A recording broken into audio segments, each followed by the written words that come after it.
I want you to imagine, just for a second, that you are standing in the absolute center of Paris today. You've navigated the crazy traffic along the Seine.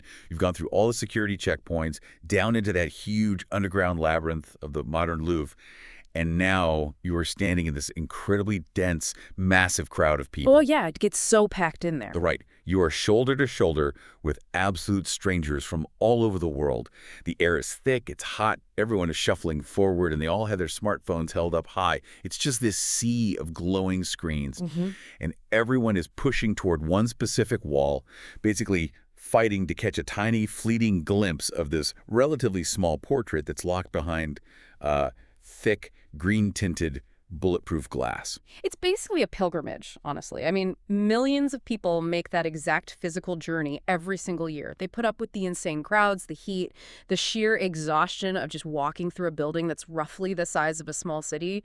And all of that is just to spend maybe, what, 15 seconds standing in front of that one specific face. The Mona Lisa.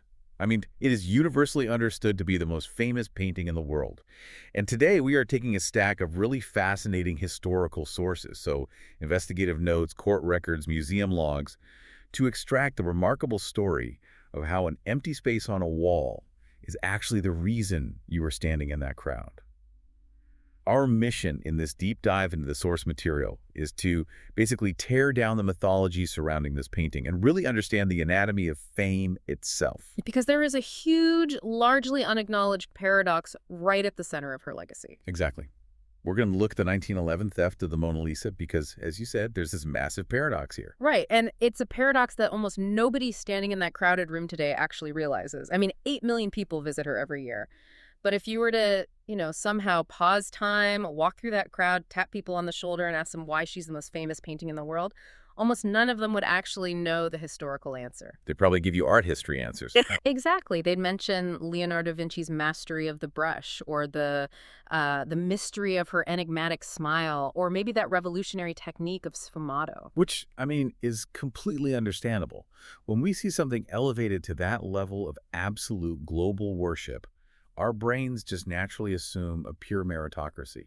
We think, well, she is the most famous painting because she is objectively the greatest painting ever created. Yeah, we assume history is just this natural filter that slowly pushes the absolute best things to the top of the cultural pile. Right. But looking at these sources, that is just fundamentally not true.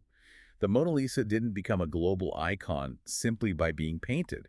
She became one by disappearing. Which just completely upends how we think about history and legacy and, what we actually value as a culture. We so desperately want to believe that merit guarantees immortality. But in the case of the Mona Lisa, her immortality wasn't guaranteed by oil and pigment. It was manufactured by a void. That is just such a wild concept. Yeah. So to really grasp the sheer magnitude of what happened when she vanished, I feel like we have to completely reset our modern assumptions. Like we need to wipe the current fame of Mona Lisa completely from our minds. So let's travel back to the summer of 1911. What did the Louvre actually look and feel like back then? Because I'm guessing it wasn't the brightly lit, highly curated space with the glass pyramid that we know today. Oh, not at all. If you walked into the Louvre in Paris in the summer of 1911, you'd be walking into a fundamentally different environment. The Mona Lisa was kept in a room called the Salon Carré. And in 1911, the curatorial style was just completely different. Museums didn't give paintings these wide, blank walls to breathe like they do now. Right. The walls of the Salon Carré were absolutely plastered with art. They used a style called salon hanging, where frames were packed edge to edge, basically stacked vertically from the wainscoting almost all the way up to the ceiling. So it's this visual wall of noise. Total sensory overload. And in that chaotic environment, the Mona Lisa was definitely respected by scholars. I mean, art historians knew she was a fine Leonardo da Vinci piece. She was a quiet star within academic circles, I guess you could say.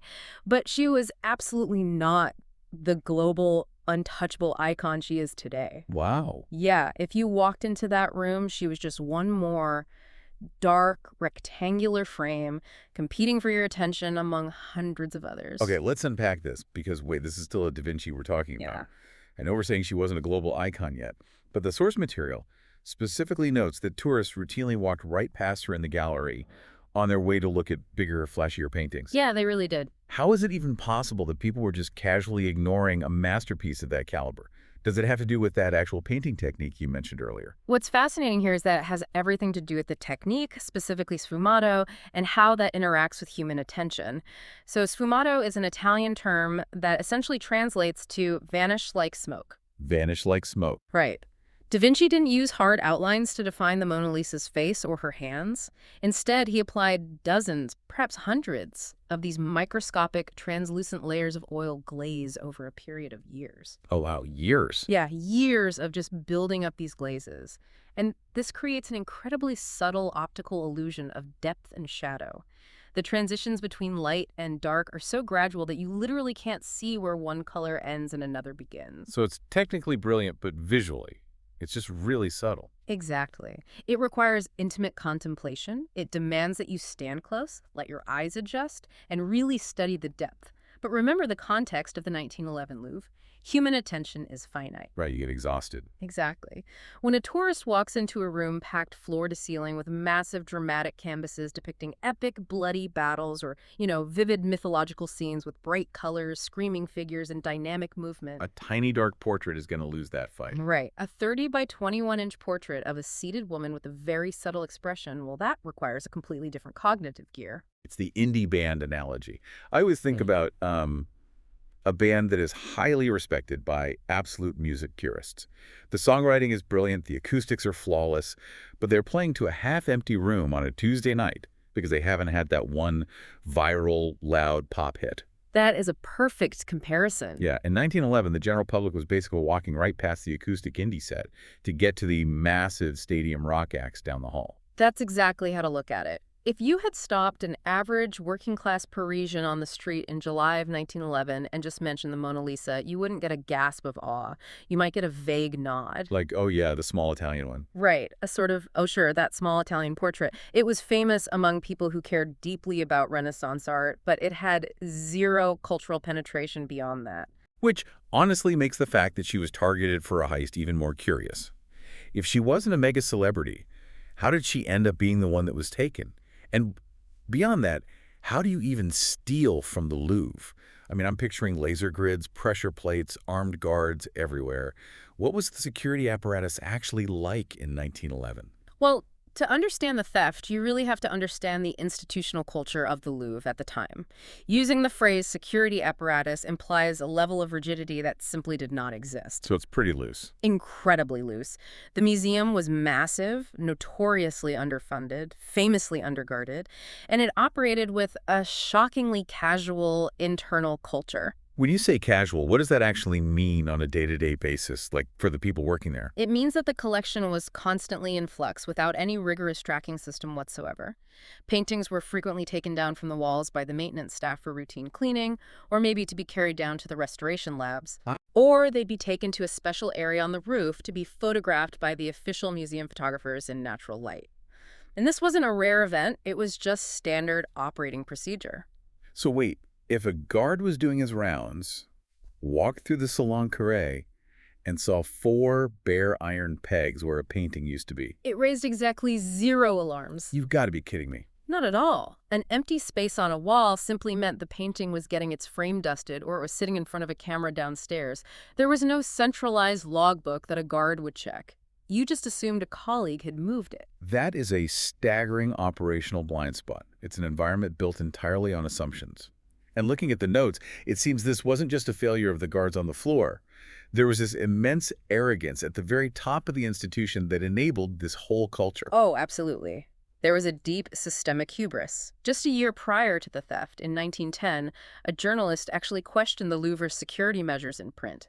And France's director of national museums responded with ultimate historical arrogance. What did he say? He reportedly scoffed at the very idea that anyone could steal from the museum. He stated that stealing a painting from the Louvre would be as impossible as stealing the heavy stone towers of Notre Dame Cathedral. Wow. I mean, it's a great soundbite for the newspapers, but it is a catastrophic security strategy. If the guy at the top genuinely believes the art is as immovable as a Gothic cathedral, then the guards at the bottom aren't going to be particularly vigilant.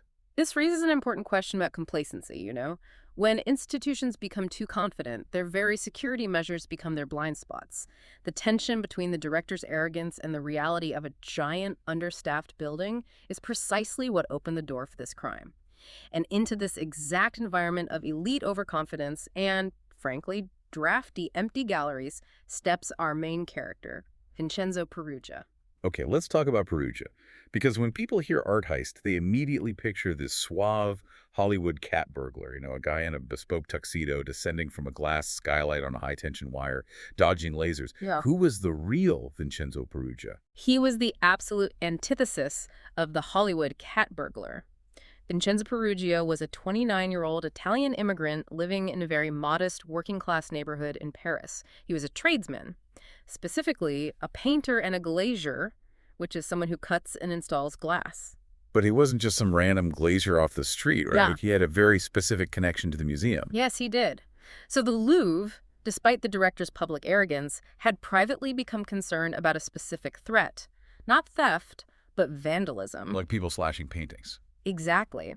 There had been incidents in other European museums of anarchists or mentally ill individuals throwing acid or slashing canvases, so the Louvre decided to put their most prized masterpieces, including the Mona Lisa, behind heavy protective glass boxes.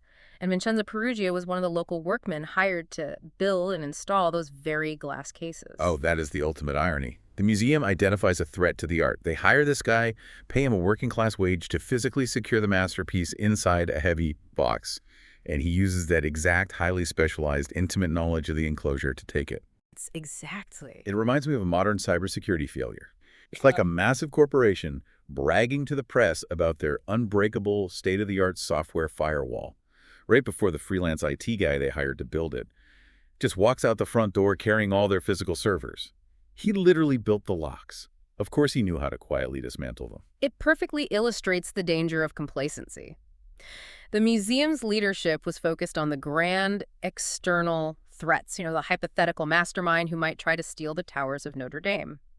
And in doing so, they became completely blind to the mundane internal realities of their own building. An underpaid immigrant worker who knows exactly how the screws on the back of the framework, that is the precise crack that Perugia slipped through. So we have the overconfident museum, the casual culture of moving paintings, and a knowledgeable glazier. Let's get into the mechanics of the actual heist. The timeline places us on Monday, August 21st, 1911. Monday is the crucial piece of the puzzle here. Monday was the Louvre's weekly closure day. The museum was entirely closed to the general public. The only people inside the building were a skeleton crew of maintenance staff, cleaners, photographers, and a few guards. Here's where it gets really interesting, because I would think that being inside a closed museum makes you more conspicuous. If I'm trying to steal something, wouldn't I want the chaos of a tourist crowd to blend into? How does he bypass the skeleton crew? He bypassed them using the psychology of the uniform. Perugia didn't dress in all black. He didn't wear a mask. He walked into the museum wearing a standard white worker's smock. A white smock. Yeah, this was the mandatory uniform of the maintenance staff at the Louvre. By putting on that simple white garment, he rendered himself completely invisible to the guards and the other workers. It's pure social engineering. Absolutely. The human brain is a pattern recognition machine, and it is wired to ignore what is expected.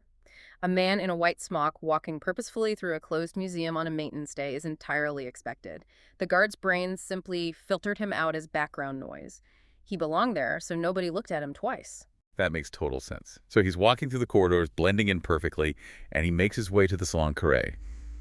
And the execution of the theft itself is almost shockingly low-tech. It is entirely manual labor. There's no finesse to it. He walks up to the Mona Lisa. Now remember, she is painted on a solid piece of poplar wood, not canvas. Oh, right. So you can't just cut her out. Exactly. She cannot be cut out of a frame and rolled up.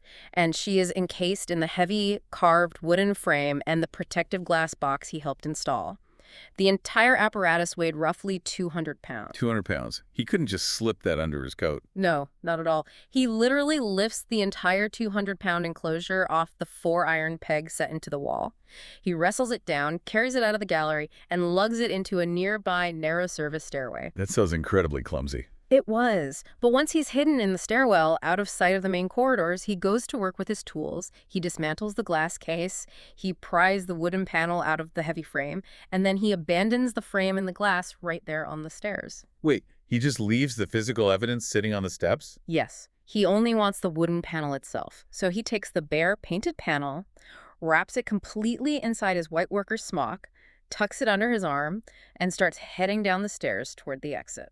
And this is where the story shifts from a heist into pure silent film comedy of errors. Because he has the painting wrapped up, he's heading for the exit, and he encounters a physical barrier. Right. He reaches the bottom of the service stairs and finds that the heavy door leading out to the courtyard is locked, and he doesn't have the key. So he is trapped in a stairwell with the Mona Lisa. I try to imagine the sheer panic of that moment. You've just pulled off the theft, you are feet away from freedom, and you're stopped by a locked door. What does he even do? Well, he tries to take the doorknob off with a screwdriver, but it doesn't work. And just as he's standing there, completely trapped, a passing plumber happens to walk by on the other side of the door. A plumber who also works at the museum. Yes, a man named Sauvé. Sauvé sees Perugia through the glass of the door. He sees the white smock. He sees a fellow worker who looks like he's just gotten locked in or maybe forgotten his key. Oh, no. So the plumber uses his own key, unlocks the door, and holds it open for the man who is currently stealing the Mona Lisa. He literally holds the door for the thief. Yeah. It's incredible. The plumber just assumes the best because of the smock. It's the invisibility of the working class at play again. The plumber didn't see a criminal mastermind. He just saw a colleague in a white shirt carrying a piece of wood. So Perugia walks out the door, crosses the courtyard, and walks right out the front gates of the Louvre into the Monday morning streets of Paris, completely unchallenged. Unbelievable. I do want to touch on the historical record here because the sources note there are some conflicting theories about the extreme minutiae of his entry, right? Yes, there are. Like, some historians have suggested he didn't walk in on Monday morning, but rather hid in a small broom closet on Sunday evening and stayed there overnight. And there's also speculation he might have had help from two other Italian workmen, the Lanciolotti brothers. Right. The broom closet theory and the accomplice theories are definitely prominent in some alternative accounts. The broom closet theory suggests he needed the cover of darkness to prepare. The Lanciolotti brothers' theory stems from the idea that a 200-pound frame is very difficult for one man to lift quietly. Which makes sense. It does, but whether he slept in a closet or walked through the front door, whether he lifted it alone or had a brother help him lift it off the pegs, the undeniable, established fact of the timeline is that by mid-morning on Monday, Vincenzo Perugia walked out into the daylight with the panel under his arm. The mechanics of the entry really pale in comparison to the absurdity of his exit. Which brings us to Tuesday morning. The museum reopens to the public. The painting is gone. He's navigating the streets of Paris with a Da Vinci. You would naturally expect the Louvre to immediately notice, right? Alarms should be ringing, whistles blowing, the Parisian police locking down the borders. But that didn't happen because of that casual institutional culture we discussed where empty walls were completely meaningless. Nobody noticed the Mona Lisa was missing for over 24 hours. Entire day. The painting we now consider the crown jewel of human artistic achievement was missing, and an entire museum staff just walked past the empty space and shrugged. How did the discovery finally happen? It wasn't the museum director who noticed. It wasn't a keen-eyed security guard. The theft was only discovered because of an annoyance experienced by a visiting painter. Yeah, a local artist named Louis Barraud arrived at the Salon Carré on Tuesday morning.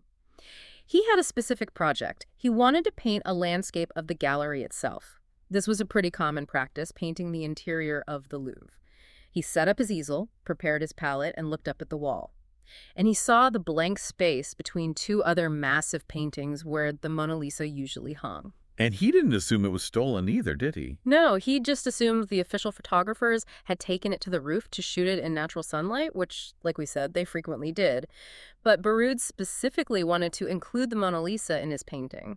So he flags down a passing guard, a man named Poupardin, and essentially complains. He complains. He asks the guard to go find the photography department and tell them to hurry up and bring the Da Vinci back so he can finish his painting. I absolutely love the banality of that. The greatest art theft in history is uncovered because a local artist is getting impatient with the museum's workflow. So Guard Poupardin walks off. He goes to the photography studio. The photographers say, "We don't have it." So he checks with the restoration lab. They say, "We don't have it." He checks with the cleaners. And the reality Slowly, terrifyingly begins to dawn on the staff. The painting wasn't moved. The frame was found on the service stairs. She was gone. And I imagine the panic at that point was absolute. It was total institutional meltdown. The Louvre, this massive, arrogant fortress of culture, immediately shut its doors to the public. They locked down the building and kept it closed for an entire week while the police frantically searched every closet, attic, and basement, praying it was just misplaced. But it wasn't. And when the news finally broke to the public, the reaction outside the museum was explosive. We have to consider the media landscape of 1911. This wasn't the era of restrained objective journalism. This was the golden age of the penny press, of sensationalism, of massive newspaper circulation wars in Paris. Le Petit Parisien, Le Figaro, they went absolutely feral over this story. Because it was the perfect story. It had incompetence at the highest levels of government, it had mystery, and it had national embarrassment. The newspapers started offering massive, unprecedented financial rewards for information. They printed special editions with giant, blaring headlines. And because the police had absolutely zero physical evidence, just an empty frame in a stairwell, a complete vacuum of information was created. And nature abhors a vacuum. When people don't have facts, they fill the void with their fears. If we connect this to the bigger picture, you have to look at the geopolitical climate of Europe in 1911. Tensions were incredibly high. Right. The Agadir crisis had just happened, where France and Germany nearly went to war over Morocco. World War I was only 3 years away. So when a national treasure vanishes from the State Museum, the public and the press immediately project their deepest political anxieties onto the crime. It wasn't viewed as a simple burglary. It was viewed as a strategic attack on the pride of the French Republic. The theories printed in the papers were wildly creative. People genuinely believed it was a plot by German spies trying to humiliate France on the world stage, or that it was a syndicate of violent anarchists trying to fund a revolution, No, the theories were endless. or a shadowy, unimaginably wealthy American industrialist, like a J.P. Morgan type, who had hired mercenaries to steal it for his private vault. My absolute favorite theory was that it was a ring of genius forgers who stole the original, so they could paint 6 perfect copies and sell them to greedy millionaires on the black market, knowing the buyers could never go to the police to authenticate them. The hysteria was really fueled by the inability to accept the mundane truth. The authorities, the press, the public, they couldn't cognitively accept that this profound, world-shaking embarrassment was caused by a single, low-income immigrant with a screwdriver. The scale of the crime had to match the scale of the reaction. It required an international conspiracy. And because the police were under immense pressure to find these sophisticated masterminds, they ended up casting a chaotic, desperate net. Which leads to one of the most bizarre and fascinating footnotes in this entire story. The police arrest and aggressively interrogate 2 men who would go on to define 20th century culture. You're referring to Guillaume Apollinaire and Pablo Picasso. Yes. How on earth did a young Pablo Picasso end up sitting in a sweaty Parisian police precinct, terrified he was going to be deported for stealing the Mona Lisa? What is the actual mechanical connection there? The connection highlights just how desperate the police were. So Apollinaire was a young avant-garde poet, and Picasso was a rising radical painter. They ran in these tight bohemian anti-establishment circles in Paris. Apollinaire had a former secretary, a man named Honoré Joseph Géry Pire, and Pire was a bit of a scoundrel. Years earlier, Pire had stolen some small, ancient Iberian stone statues from the Louvre, which again highlights how easy it was to steal from the museum. Pire sold a couple of these stolen statues to Picasso. Picasso was fascinated by pre-Roman Iberian art. It actually heavily influenced his early Cubist work, like Les Demoiselles d'Avignon. So Picasso knew he had stolen Louvre property in his studio. When the Mona Lisa was stolen, Pire, the thief, actually went to the press to anonymously brag about how easy it was to steal from the Louvre, trying to make a quick buck off the media frenzy. Oh, that is a terrible idea. A catastrophically bad idea. The police immediately track Pire down, which leads him to Apollinaire. They arrest Apollinaire. Apollinaire, terrified, gives up Picasso. Oh, wow. Yeah, and suddenly the police think they've cracked the international anarchist art theft ring. They drag Picasso in. Picasso is a Spanish citizen living in France, so he is absolutely terrified of being deported or imprisoned. During the interrogation, he famously panics and claims he doesn't even know Apollinaire. He throws his best friend under the bus. I just marvel at the image of Picasso, the future titan of modern art, weeping in an interrogation room, sweating over the Mona Lisa. It is this absurd collision of historical figures. Eventually, the magistrate realizes they're just terrified artists holding on to some small stolen rocks, and they have absolutely nothing to do with Da Vinci. They are cleared and released. But it perfectly illustrates the absolute chaos and misdirection of the official investigation. They were looking for radical masterminds, completely missing the glazier living just a few miles away. While the police were chasing phantom German spies and interrogating Picasso, what is happening to the painting itself? Or, more accurately, what is happening to the public's perception of the stolen painting? Because this is the thematic core of the deep dive. This is where the alchemy of fame happens. This is exactly where the story shifts from a true crime caper into a profound study of human psychology, mass media, and cultural memory.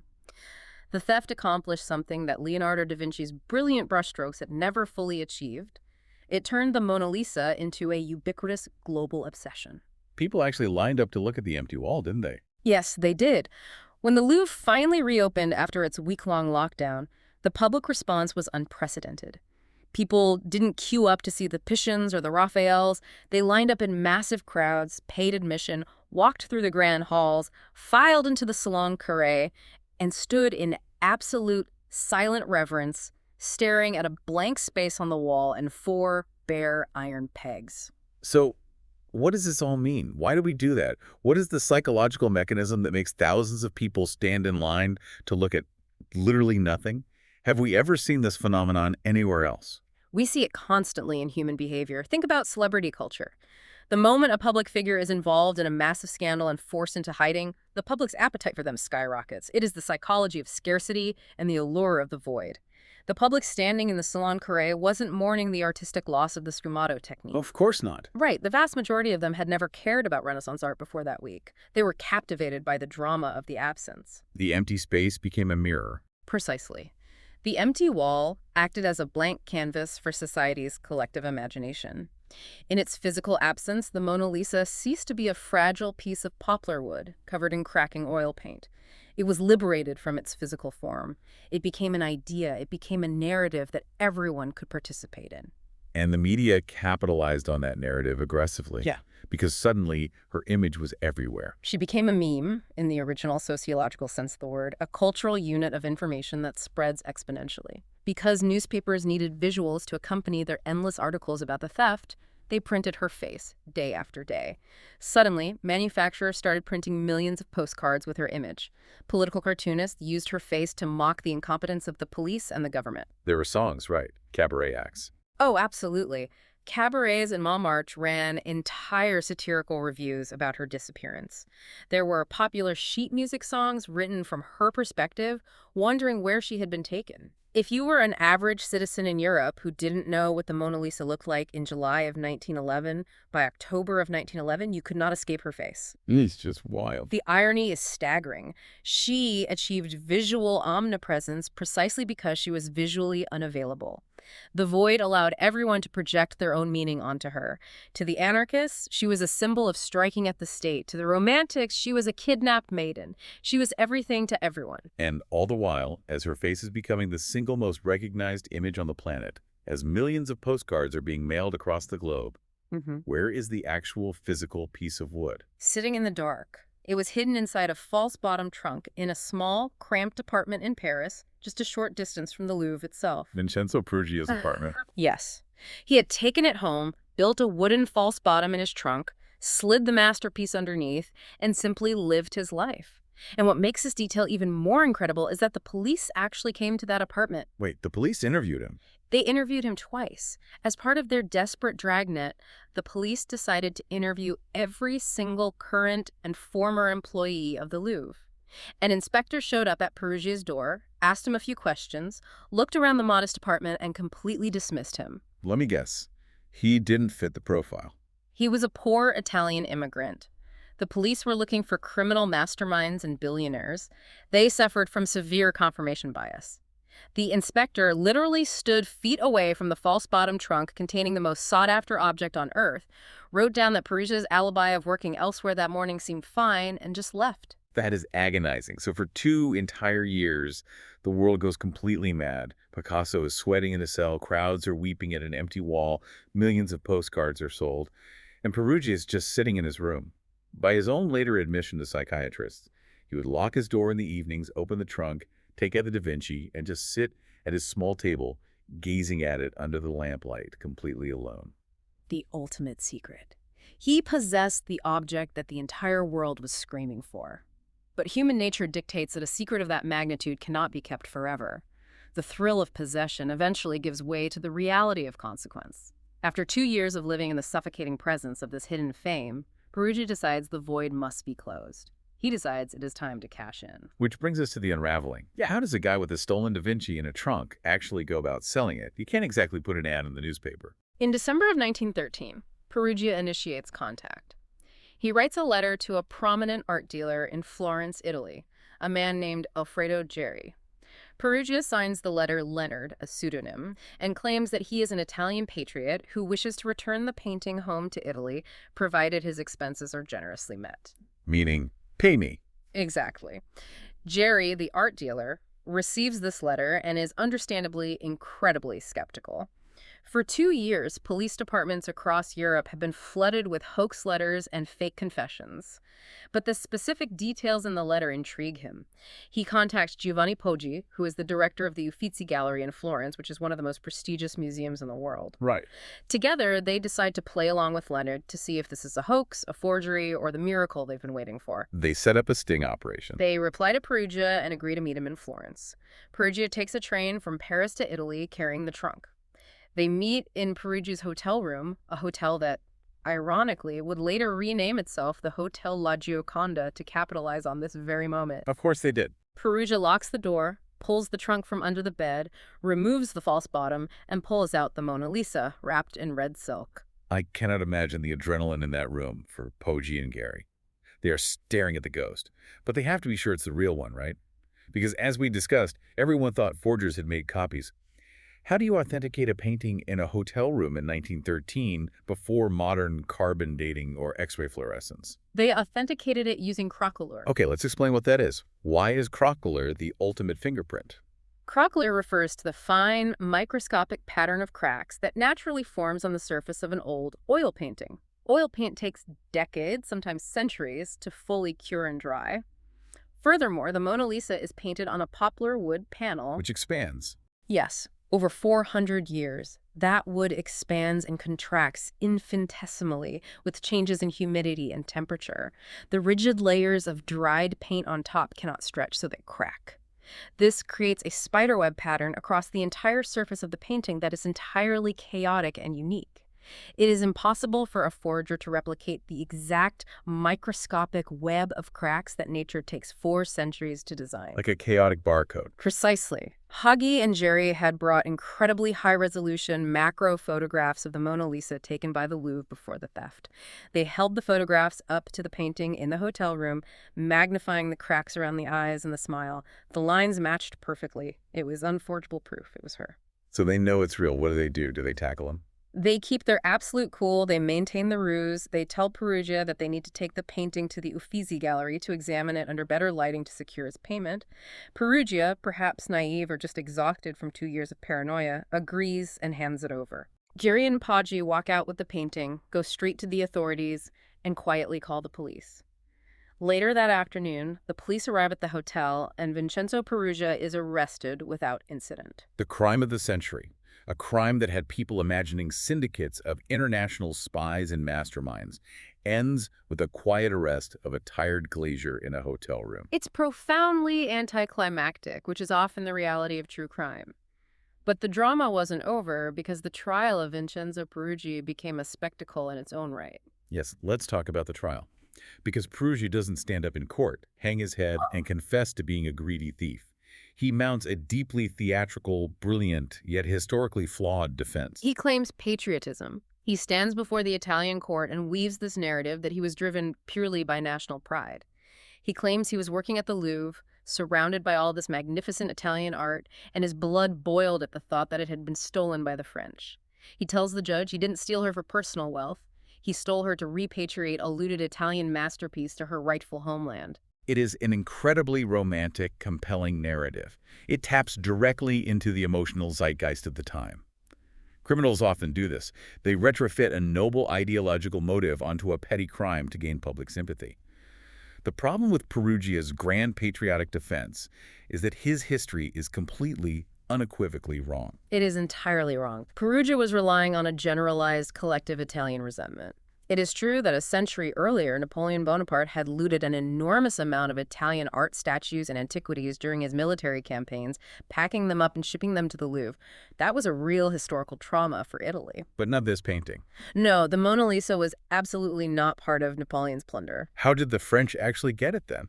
Leonardo da Vinci himself brought the painting across the Alps to France in 1516 when he accepted an invitation from the French king, Francis I, to work at his court.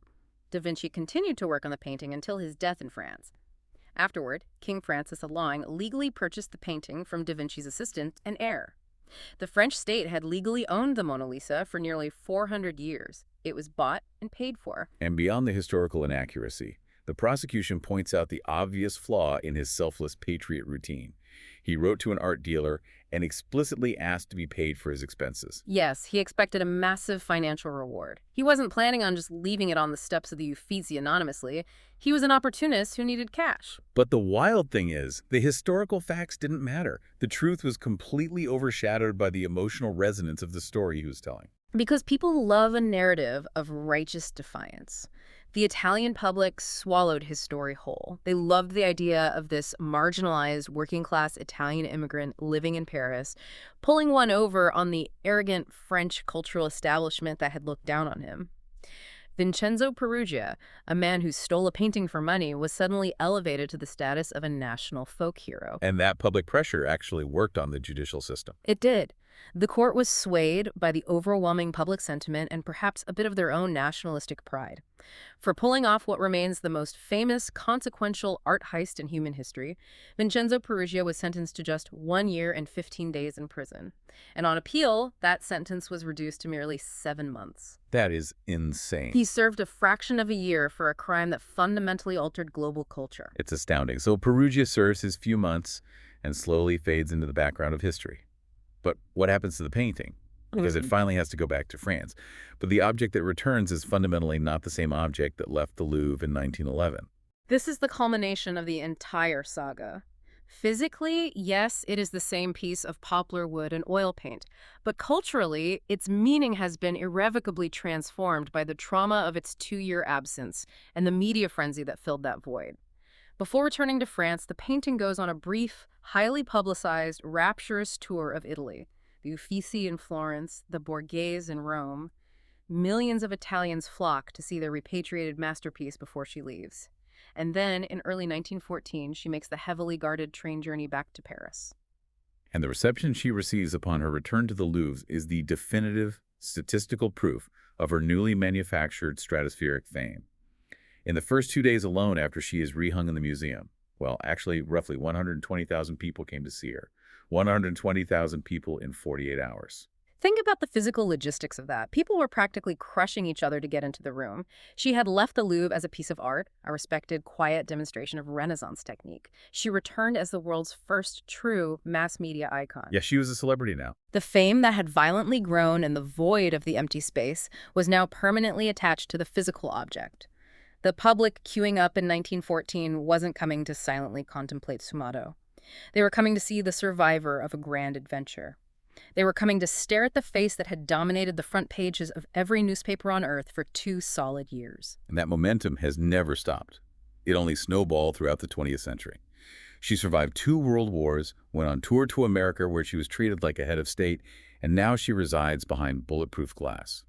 Today, she draws 8 million visitors a year.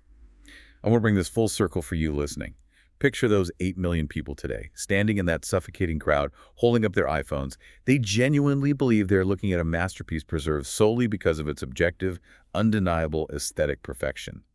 But they are actually staring at the byproduct of institutional arrogance, a handyman, a white smock, and a false-bottom trunk. This brings us to the overarching thesis of our analysis today.